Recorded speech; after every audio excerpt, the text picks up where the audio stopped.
watching Let's Chat. Well, Burn Awareness Week is right around the corner. A very important time to raise awareness for burns. It's so good to have with me in the studio my dear friend, Regina Young, a trauma nurse from Erlanger, and senior firefighter Alan Green with the Chattanooga Fire Department. Thank you both for coming on. So good to see you. You too, Andy. So tell me about Burn Week. Why is raising awareness for this so important? Well, it's a very important topic. We see hundreds of thousands of burns every year, and the theme for this particular week is flammable liquids. Right. Okay. And Alan can probably tell you a little bit more about the dangers of flammable liquids. Well, what a lot of people don't understand is that they see the liquids and don't even know that they are flammable. You know, they just think, well, we're going to use this, and don't understand that the vapors that's being produced from that liquid is very, very dangerous. Mm-hmm. And they think, well, I'm just going to use this on this particular product and there's no harm, no foul until it happens. And then here we go showing up at Erlanger or the fire department showing up to put out a fire, cooking fire or grilling, lawnmowers. So we want people to be educated on what you're doing when you're using flammable liquids and what they are. Could you tell me what they are? What are some that maybe might surprise us, or some more common ones you see? Well, the most common one that we see, lighter fluid. Okay. Gasoline, of course. People are filling up their lawnmowers, their blowers, leaf blowers that may be powered by gasoline, weed eaters, propane tanks, right? Right. And people don't understand that you can't always see the vapors. You know, and the other thing to think about is household products. Yes. So like nail polish remover. Is it vapors combustible? Like if you lit a cigarette that's, while you that's what's burning, the vapors. It's not the liquid, it's the vapors that's burning. Wow.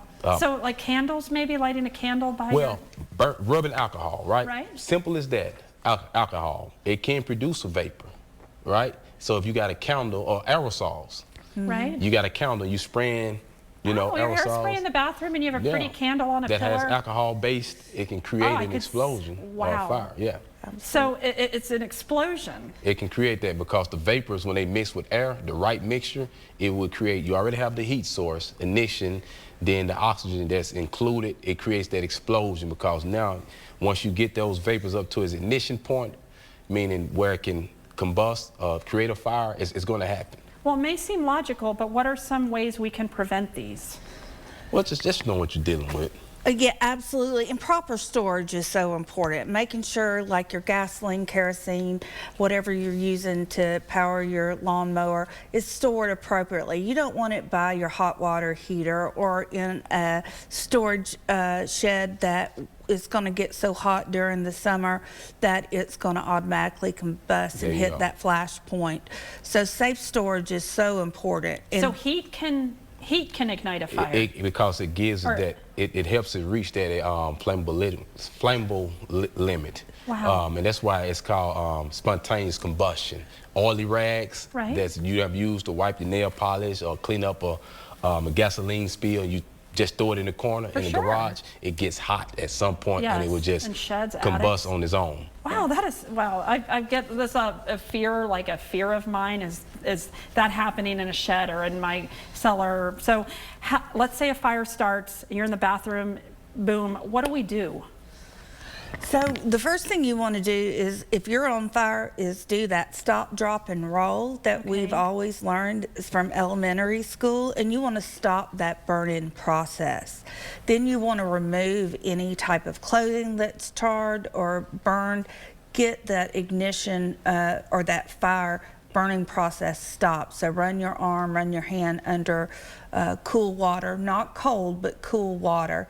And then you want to cover that area with a clean, dry gauze or towel. You want to use some type of water-based gel or ointment, and we always leave blisters intact. We never go ahead and pop them because that just opens you up to infection. Well, like, and as an immediate response quickly, how can we obviously call 911? Is there anything, if it's small enough, we can do? Well, fire extinguisher. If you have a fire extinguisher, make sure it's not too far off, that you can just go get it, put the fire out. Now, if it's too big, meaning it's past this incipient phase, meaning it just started, Then you retreat. You get out, close the door if it's in the bathroom, right? Right. Or if it's in the other room, close the door and leave. Go call 911, get outside.